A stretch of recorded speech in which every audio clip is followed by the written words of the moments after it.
Champions trophy শুরু হতে বাকি আর মাত্র ৩ দিন। বৈশ্বিক এই টুর্নামেন্ট শুরুর আগে ক্রিকেট প্রেমীরা অধিক আগ্রহে অপেক্ষা করেছিলেন কবে প্রকাশ্যে আসবে বাংলাদেশের নতুন জার্সি। এবার সেই অপেক্ষার অবসান ঘটাল বাংলাদেশ ক্রিকেট বোর্ড বিসিবি। উন্মোচন করা হলো চ্যাম্পিয়ন্স ট্রফির সামনে রেখে টাইগারদের নতুন জার্সি। রোববার সন্ধ্যা ৭টার কিছু সময় আগে এক ভিডিওর মাধ্যমে বাংলাদেশের নতুন জার্সির সামনে নিয়ে এসেছে বিসিবি। নিজেদের অফিসিয়াল ফেসবুক পেজে প্রকাশিত ১ মিনিট ১২ সেকেন্ডের সেই ভিডিওতে একে একে সকল ক্রিকেটারকে নতুন জার্সিতে প্রকাশ করা হয়েছে। বরাবরের মতো জার্সিতে আধিপত্য পেয়েছে লাল সবুজ রং। জার্সির নিচের দিকে সোনালী রঙের বাঘের ছাপ রয়েছে। ভিডিও প্রকাশের পর থেকে পোস্টের কমেন্ট বক্সে ইতিবাচক সাড়া দিয়ে যাচ্ছে দেশের ক্রিকেট প্রেমীরা। আসন্ন চ্যাম্পিয়ন্স ট্রফিতে এই নতুন জার্সি পরে মাঠ মাতাতে চাইবে টাইগাররা।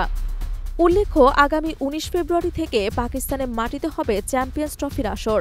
টুর্নামেন্ট উদ্বোধনের পরবর্তী দিনে ভারতের বিপক্ষে ম্যাচ দিয়ে শুরু হবে টাইগারদের শিরোপা মিশন। বাংলাদেশের গ্রুপে ভারত ছাড়াও থাকছে স্বাগতিক পাকিস্তান ও নিউজিল্যান্ড।